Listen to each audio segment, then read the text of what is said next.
Test টিউবে সামান্য NaOH বা সোডিয়াম হাইড্রোক্সাইড নেওয়া হলো।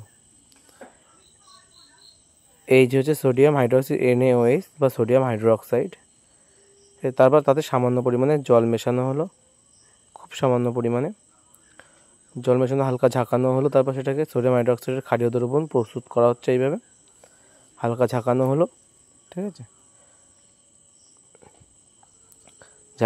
সেটাকে আমরা টেস্ট টিউব হোল্ডারের মধ্যে রেখে দেবো আমরা, ঠিক আছে। রাখার পরে আমরা এবার একটা টেস্ট টিউব নিয়ে তাতে জল দিয়ে ধুয়ে তাতে সামান্য পরিমাণে আবার NaOH-এর ক্ষারীয় দ্রবণ নেব। এই যে NaOH-এর ক্ষারীয় দ্রবণ সেটা ওই নিয়ে নিচ্ছে আর একটা টেস্ট টিউবে আমরা, ঠিক আছে। টেস্ট টিউবে নিয়ে নেবো সেটাকে। নেওয়ার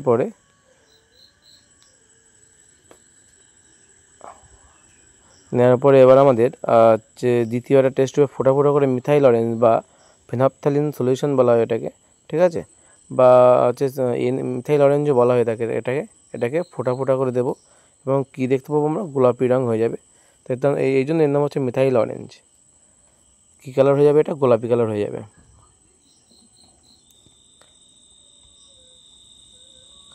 এই গোলাপি কালারটা আবার একটা টেস্ট টিউব নেবো আমরা, তার মধ্যে হচ্ছে নাইট্রিক অ্যাসিড নেওয়া, ফোঁটা ফোঁটা করে নেওয়া হচ্ছে নাইট্রিক অ্যাসিড নেওয়া হবে।